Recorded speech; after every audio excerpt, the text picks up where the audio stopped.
Assalamualaikum warahmatullahi wabarakatuh. Kami dari kelompok 3 ingin mempresentasikan tugas kami untuk fisika inti dengan judul aplikasi energi nuklir dalam bidang pangan dengan anggota Ilham Maulana, Regita Cahya Kurnia, Marisa, Eka Febrianti. Baiklah, saya akan membacakan tentang berbagai aplikasi makanan berbasis nuklir magnetic resonance atau NMR. Baiklah, pendahuluan. Spektroskopi resonansi magnetik nuklir adalah salah satu teknik investigasi yang paling umum digunakan oleh ahli kimia dan ahli biokimia untuk mengidentifikasi struktur molekul serta untuk mempelajari kemajuan reaksi kimia. Pencitraan resonansi magnetik MRI jenis lain dari teknologi NMR telah banyak digunakan dalam radiologi medis untuk mendapatkan gambar jaringan lunak untuk tujuan diagnostik dalam kedokteran. Ilmuwan makanan juga telah mengeksplorasi penggunaan NMR dan MRI dan terus mengembangkan berbagai aplikasi untuk analisis makanan dan pengolahan makanan. Resonansi magnetik nuklir NMR dapat diterapkan pada berbagai matriks cair dan padat tanpa mengubah sampel atau menghasilkan limbah berbahaya. Meskipun sensitivitas dan batas deteksi NMR masih perlu ditingkatkan, NMR masih memiliki beberapa keunggulan dibandingkan alat analisis umum lainnya seperti kromatografi cair tekanan tinggi HPLC, kromatografi gas GC, dan spektrometri massa MS. Berdasarkan prinsip NMR, magnetic resonance imaging lebih lanjut memungkinkan pengamatan visual bagian dalam makanan. MRI tidak hanya menawarkan informasi tentang komposisi kimia dan struktur internal makanan tertentu, tetapi juga memungkinkan pemantauan modifikasi komposisi dan struktural internal makanan ketika mereka mengalami praktik pertanian yang berbeda. Kemudian ada aplikasi potensial NMR atau MRI. Karena fakta bahwa banyak makanan kaya proton dengan proton yang berasal misalnya dari air. Proton NMR menjadi jenis NMR yang paling umum untuk menentukan komponen makanan yang melimpah tersebut. Komponen tersebut sangat penting untuk nutrisi manusia dan juga mempengaruhi sifat intrinsik makanan selama pemrosesan, penyimpanan, dan transportasi. Dalam spektroskopi NMR, sinyal air dalam sampel makanan sering diteliti untuk penentuan kadar air dan distribusi air dalam makanan. Pada organisme morfologi internal makanan tertentu, seperti makanan kadar air tinggi, intensitas sinyal dan berbagai wilayah sampel mungkin berbanding lurus dengan kandungan molekul air. Secara khusus, area yang lebih gelap dapat berarti bahwa terdapat lebih sedikit air atau proton. Untuk mengetahui akurasi dan presisi teknik penentuan kadar air berbasis NMR dengan membandingkan kadar air yang diperoleh dengan analisis NMR untuk produk daging. Magnetic Resonance Imaging atau NMR atau MRI 2D juga berhasil digunakan untuk memantau transportasi kelembapan dua sistem makanan multikomponen yang berbeda, yaitu satu, sampel memiliki kontras aktivitas air yang rendah akan menghasilkan transportasi kelembapan yang lambat atau bisa berjam-jam. Sedangkan sampel lainnya memiliki kontras aktivitas air yang tinggi akan menghasilkan kelembaban yang cepat.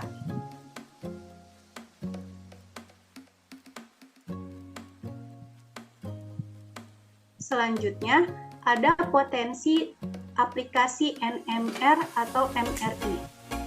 Penggunaan waktu relaksasi NMR tidak hanya memungkinkan analisis komposisi makanan, tetapi juga wawasan tentang struktur makanan. Dalam MRI, waktu relaksasi NMR memungkinkan kuantifikasi kontras gambar, sehingga memungkinkan pemantauan visual perubahan struktural pada makanan selama pemrosesan dan penyimpanan. Informasi yang diperoleh dari data ini sering mengarah pada penentuan struktur yang diinginkan, yang dapat berdampak pada sifat fisik dan mekanik akhir makanan. Selanjutnya, NMR atau MRI telah digunakan untuk memantau kualitas makanan dalam berbagai studi yang menilai sifat mikrobiologi, fisik, dan kimia dalam makanan yang berbeda. MRI memberikan citra mikroorganisme dalam makanan secara real-time. MRI dapat dengan cepat membedakan ketimun dengan infeksi jamur. Selain kemampuannya untuk menilai sifat fisik makanan tertentu, NMR atau MRI juga dapat digunakan untuk menyelidiki atribut kimia yang berkaitan dengan kualitas produk. Misalnya, NMR digunakan untuk menyelidiki difusi dua senyawa aroma etil butanoat dan linalool dalam matriks keragian pada konsentrasi rendah atau 1% dan dalam beberapa keadaan membentuk gel yang berbeda. Hasil penelitian tersebut selanjutnya membantu menjelaskan bahwa dampak perubahan struktur dan tekstur pada aroma dan rasa makanan. Pendekatan serupa telah diterapkan untuk mempelajari dampak dari tingkat kelembaban yang berbeda 12% sampai 45% pada sifat relaksasi adonan tepung terigu yang pada gilirannya menjadi indikator yang baik dari sifat elastis adonan. Telah dicatat bahwa sifat elastis dapat diukur secara langsung menggunakan magnetic resonance elastography atau MRE. MRE sendiri adalah teknik MRI fase kontras yang digunakan untuk memetakan pola perpindahan spesial yang sesuai dengan gelombang geser harmonik yang diprakarsai oleh osilasi mekanis dari aktuator yang dirancang khusus yang melekat pada objek. Jadi, aplikasi penelitian yang dijelaskan menggambarkan bahwa NMR dan MRI adalah alat yang berharga untuk mempelajari proses metabolisme, komposisi, struktur, dan keadaan fisik makanan, serta alat untuk kualitas makanan dan kontrol proses. Modifikasi pada pengaplikasian NMR juga diperlukan untuk meningkatkan sensitivitas untuk memungkinkan peningkatan deteksi dan kuantifikasi komponen makanan. Baiklah, selanjutnya akan saya serahkan kepada Eka Febrianti. Baik, terima kasih kepada saudara Regita. Baik, saya akan melanjutkan presentasi hari ini. Dan saya akan menjelaskan aplikasi pemanfaatan energi di dalam bidang pangan. Aplikasi radiasi region pada bahan makanan. Iradiasi merupakan suatu proses fisika yang digunakan untuk mengawetkan dan meningkatkan kemampuan bahan pangan. Jenis radiasi yang digunakan adalah radiasi Peygon atau radiasi berenergi tinggi, karena dapat menimbulkan ionisasi pada materi yang dilaluinya. Sumber radiasi yang umum digunakan untuk memproses pengawetan bahan pangan ada 4, yaitu 60 CO dan 137 CS sebagai sumber radiasi pemancaran sinar gamma, mesin berkas elektro, dan mesin generator sinar X. Dengan menggunakan batas dosis iradiasi dan batas energi maksimum untuk keempat sumber tersebut, maka bahan pangan yang diawetkan dengan iradiasi tidak menjadi radioaktif. Pada sinar gamma merupakan bagian dari spektrum elektromagnetik yang tidak menyebabkan terbentuknya radiasi inti. Energi yang dihasilkan oleh sumber radiasi dapat dimanfaatkan untuk tujuan menghambat penuntasan dan pematangan, membasmi serangga, dan tujuan karantina dosis rendah 0,1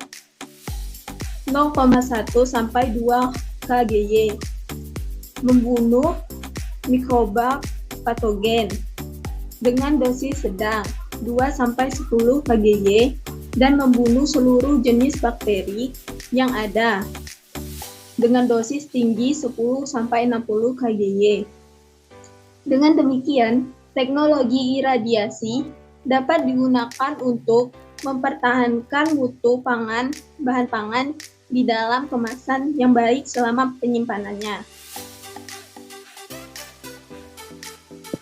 Pengaruh radiasi Peygon pada bahan pangan.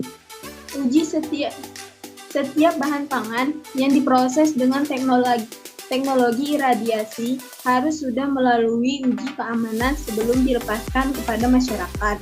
Uji keamanan makanan iradiasi untuk mengkonsumsi manusia dikenal dengan istilah Wohler-Zomernes test, mencakup uji toksikologi, uji kandungan nutrisi makro dan mikro, serta uji mikrobiologi dan sensorik.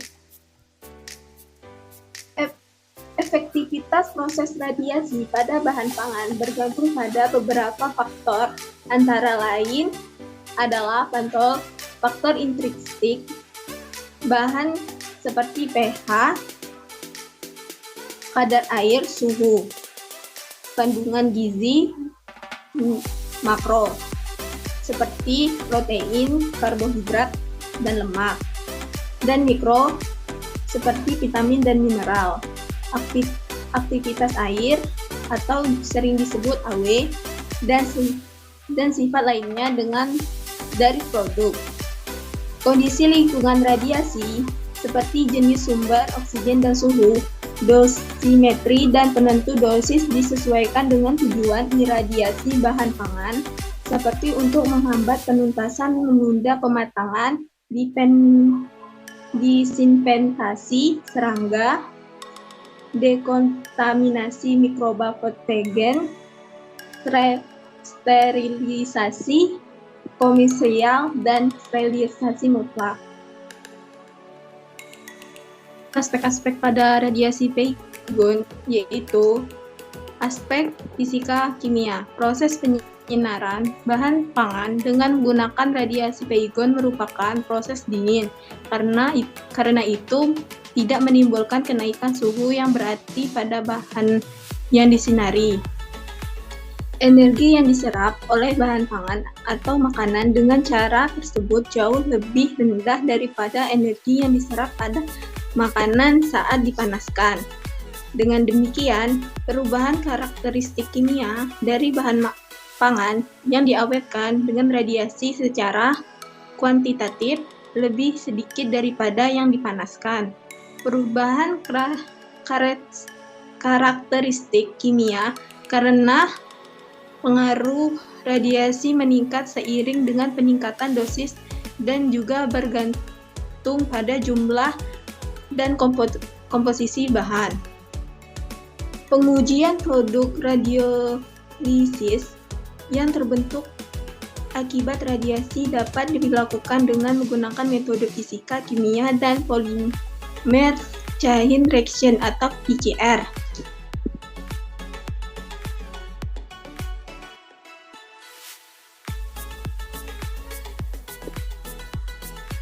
Kedua, ada aspek toksikologi. Uji toksikologi pada bahan pangan yang diradiasi dengan dosis di atas 10 kGy merupakan persyaratannya yang harus dipenuhi untuk mendapatkan legalisasi dari Badan Pengawasan Obat dan Makanan atau BPOM. Sebelum produk tersebut dapat dikonsumsi oleh masyarakat luas. Uji coba dilakukan baik pada hewan maupun manusia sebagai relawan yang untuk meyakinkan keamanannya. Uji toksikologi terhadap bahan pangan iradiasi dilakukan dengan prosedur jauh lebih teliti dan kompleks bila dibandingkan dengan pengujian bahan pangan yang diproses secara konvensional. Ketiga, ada aspek kemasan. Adapun aspek kemasan, persyaratan yang berlaku dalam pemilihan bahan pengemasan yang akan digunakan sebagai pembungkus makanan atau bahan pangan yang akan diradiasi harus tetap diperhatikan. Bahan dan teknik pengemasan merupakan faktor yang tidak kalah penting karena mutu bahan pangan yang diradiasi sangat bergantung pada kekuatan bahan pengemasan. Bahan pengemasan tersebut umumnya dibuat secara khusus bersifat tahan terhadap radiasi dengan suhu minus 790 Celcius. Dengan suhu minus 79 Celcius, kedap udara serta tidak mudah terkelupas, sehingga mampu mempertahankan mutu makanan di dalam untuk jangka panjang pada suhu ruangan.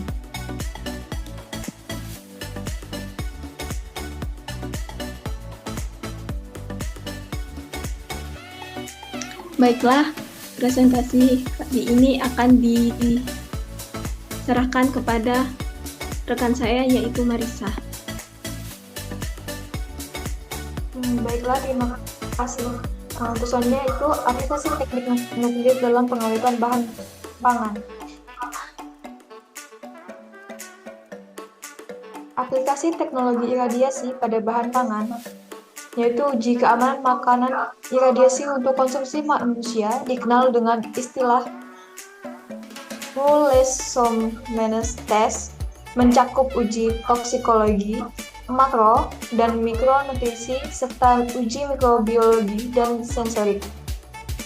Dalam teknologi iradiasi, terjadinya interaksi antara radiasi dengan materi atau sel hidup dapat menimbulkan berbagai proses fisika dan kimia di dalam materi tersebut, yang diantaranya dapat menghambat sintesa DNA dalam sel hidup, misalnya mikroba.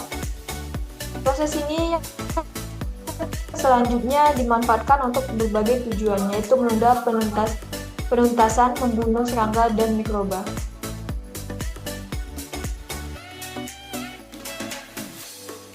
Yaitu untuk selanjutnya aspek keamanan makanan radiasi. Komoditi yang akan diiradiasi wajib memenuhi kriteria higienis dan dengan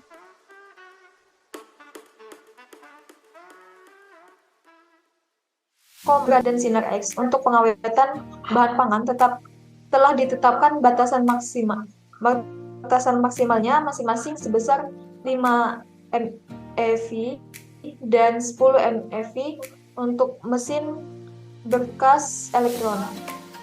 Iradiasi secara umum dapat digambarkan sebagai seberkas sinar yang menembus dengan kekuatan yang berbeda bergantung pada panjang gelombang dan berbanding terbalik dengan frekuensinya. Oleh karena itu, proses radiasi tidak meninggalkan residu apapun, baik pada bahan yang disinari maupun berada di sekitarnya, sehingga proses tersebut benar-benar aman, bersih, dan ramah lingkungan.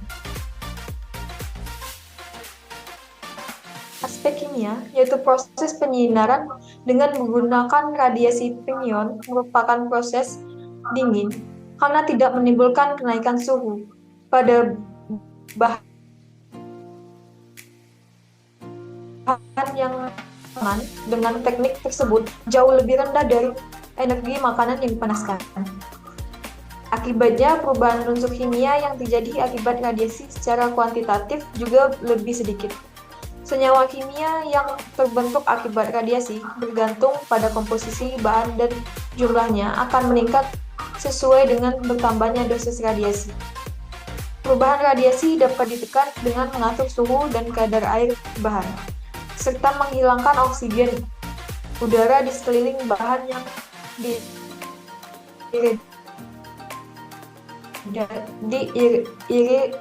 diiradiasi.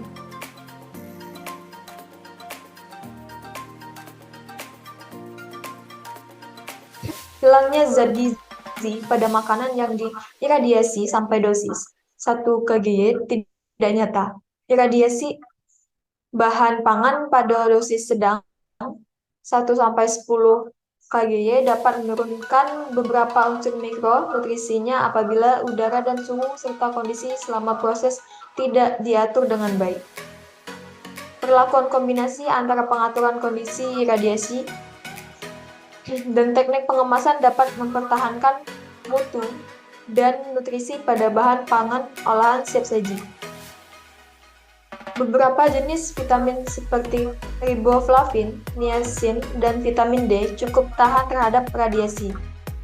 Tetapi vitamin A, B, C, dan E sangat peka. Dan umumnya penurunan kadar vitamin dalam bahan pangan akibat iradiasi hampir sama saja dengan penurunan akibat pemanasan.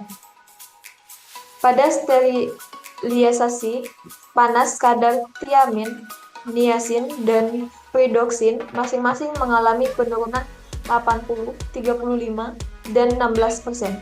Sedangkan pada sterilisasi radiasi dengan dosis 45 kGy yang dilakukan pada suhu 79 derajat Celcius, masing-masing hanya mengalami penurunan sebesar 15%, 22%, dan 2%.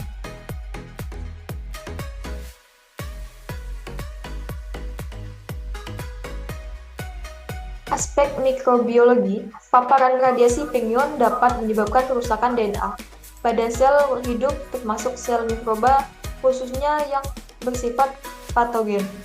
Namun, aplikasi radiasi dosis sedang 1-10 kGy tidak dapat menyebabkan terjadinya mutasi pada mikroba yang bersifat lebih patogen atau resisten terhadap radiasi. Sebagian besar bakteri patogen vegetatif tidak berspor dan gram negatif sangat peka terhadap sedangkan bakteri berspora umumnya lebih tahan kecuali diiradiasi pada dosis tinggi atau 10 kGy.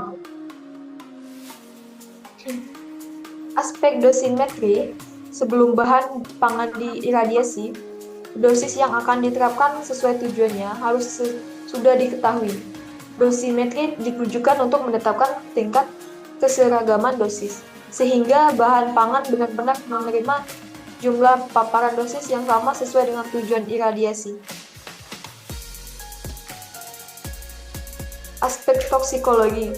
Meskipun dengan cara analisis kimia tidak ditemukan senyawa apapun yang dapat menambah kesehatan, namun uji toksikologi terhadap bahan pangan yang diawetkan dengan radiasi masih tetap dilakukan, terutama apabila ada pengembangan jenis produk yang baru. Uji coba keamanan pangan dilakukan berdasarkan kode etik, baik pada hewan maupun manusia. Sebagai relawan, responden perlu mengisi info konsep untuk meyakinkan kesediaannya. Uji toksikologi terhadap bahan pangan iradiasi dilakukan sebagai prosedur yang jauh lebih teliti dan paling lengkap bila dibandingkan dengan pengujian terhadap proses konvensional. Hasil pengujian pangan iradiasi yang dilakukan para pakar yang bergabung di dalam International Food Irradiation Project atau IFIP dan berpusat di Karlsruhe membuktikan bahwa teknik iradiasi yang diterapkan untuk memproses bahan pangan jauh lebih aman dibanding teknik pengolahan konvensional lainnya. Aspek pengemasan. Untuk aspek pengemasan itu persyaratan yang berlaku dalam pemilihan bahan pengemasan yang digunakan sebagai pembungkus makanan atau bahan pangan yang akan diradiasi harus tetap diperhatikan. Bahan dan teknik pengemasan merupakan unsur yang tidak kalah penting karena mutu dari bahan pangan yang diiradiasi sangat bergantung pada kekuatannya. Bahan pengemas yang fleksibel dalam bentuk laminasi saat ini lebih banyak disukai daripada wadah yang terbuat dari kaleng, terutama untuk pembungkus makanan siap saji yang diiradiasi. Bahan pengemas tersebut umumnya disebut sebagai khusus dan bersifat tahan terhadap radiasi. Suhu minus 79 derajat Celcius, kedap udara serta tidak mudah terkelupas, sehingga mampu mempertahankan mutu makanan di dalamnya untuk jangka panjang pada suhu kamar 28-30 derajat Celcius. Baiklah, untuk selanjutnya saya serahkan kepada Saudara Ilham Maulana. Baiklah,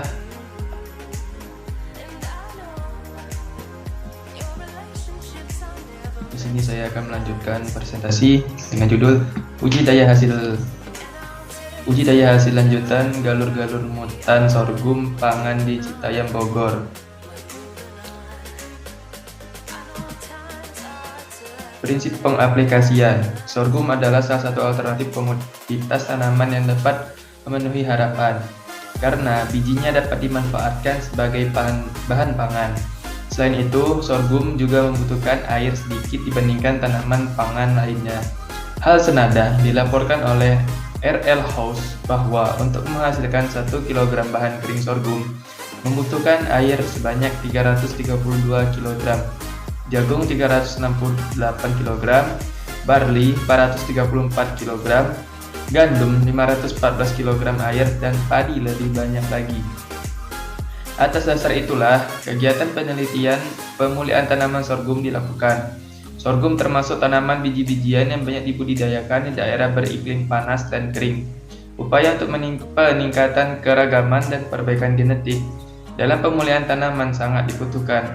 Kegiatan penelitian sorghum untuk pangan dengan memanfaatkan radiasi sinar gamma yang bersumber dari kobalt 60 terhadap benih sorghum varietas pahat agar menjadi lebih unggul sesuai kriteria dan program pemulihan tanaman. Secara agronomi, dari penelitian sebelumnya telah diperoleh sejumlah 16 nomor galur mutan sorghum yang memiliki sifat diantaranya produksi tinggi dan tanaman pendek serta kualitas biji yang baik. Galur-galur tersebut dilakukan uji daya hasil lanjutan atau UDHL dalam rangka untuk memperoleh galur mutan harapan atau promising mutant lines sorghum sebagai pangan yang akan dilanjutkan uji adaptasi multilokasi di beberapa lokasi di Indonesia. Pemanfaatannya di sini, bahan penelitian yang digunakan adalah 16 nomor galur mutan sorghum pangan generasi M8 yang berasal dari benih varietas pahat diradiasi sinar gamma dengan dosis 300 GY. Sebagai varietas pembanding yaitu varietas pahat atau induk dan kawali serta varietas numbu atau kontrol nasional. Pupuk yang digunakan yaitu urea, TSP 36 dan KCl masing-masing dengan takaran yaitu 200 kg per hektar are, 90 kg per hektar are, dan 60 kg per hektar are dengan persentase urea N 45% sehingga kebutuhan 90 kg N per hektar are. TSP 36%, kebutuhan 32,4 kg P2O5 per hektar are, dan KCl 60%, kebutuhan 36 kg K2O per hektar are. Pengujian dilakukan pada musim hujan atau MH 2016-2017 di kebun percobaan milik BBB Alit Biogen yang berlokasi di Citayam, Bogor. Rancangan percobaan yang digunakan adalah rancangan acak kelompok dengan 3 ulangan. Bedih ditanam di dalam petakan atau plot masing-masing dengan ukuran 4 x 5 meter dengan jarak 75 cm antar barisan dan 15 cm di dalam barisan. Pemeliharaan meliputi penjarangan dilakukan setelah tanaman berumur 14 hari setelah tanam. Disisakan satu tanaman, dilanjutkan penyiangan. Pemupukan diberikan pada saat tanam kecuali pupuk urea yaitu dengan takaran 2/3 diberikan pada saat tanam dan 1/3 pada saat tanaman berumur 30 HST bersamaan dengan penyiangan kedua dan pembumbunan. Parameter yang diamati adalah berat malai, produksi per hektar, dan tinggi tanaman. Data dianalisis menggunakan software komputer metode SAS versi 9.1 dan diuji lanjut menggunakan BNT 5%. Peran energi nuklir dalam hal ini, kegiatan penelitian sorghum untuk pangan dengan memanfaatkan radiasi sinar gamma yang bersumber dari kobalt 60 terhadap benih sorghum varietas pahat agar menjadi lebih unggul sesuai kriteria. Galur-galur yang diuji menunjukkan varietas bobot malai, yaitu kisaran antara 63,03 sampai dengan 92,24 gram. Galur yang memiliki hasil rata-rata malai tertinggi yaitu dicapai pada galur mutan GHP 16 sebesar 92,24 gram dan diikuti galur GHP 14 yaitu 88,58 gram. Tiga tanaman kontrol yaitu varietas pahat atau induk, kawali, dan varietas numbu atau kontrol nasional berturut-turut menghasilkan berat malai 56,38, 62,42, dan 68,07 gram. Cara uji lanjut menggunakan BNT 5%, galur yang menampakkan berbeda nyata dari ketiga tanaman kontrol adalah nomor galur GHP 12, GHP 14, GHP 15, dan GHP 16 yang berturut-turut menghasilkan malai sebesar 86,62, 87,83, 88,58, dan 92,24 gram. Walaupun galur lainnya tidak berbeda nyata atau kalah unggul secara uji BNT 5%, namun memiliki nilai nominal lebih tinggi. Adanya galur yang memperlihatkan malai lebih berat. Hal ini membuktikan bahwa perlakuan radiasi sinar gamma dapat memperbaiki malai pada tanaman sorghum. Dan inilah tabel 1, yaitu keragaan berat malai galur-galur muatan sorghum di KP Citayam, Bogor. Yang selanjutnya akan saya serahkan kembali kepada moderator.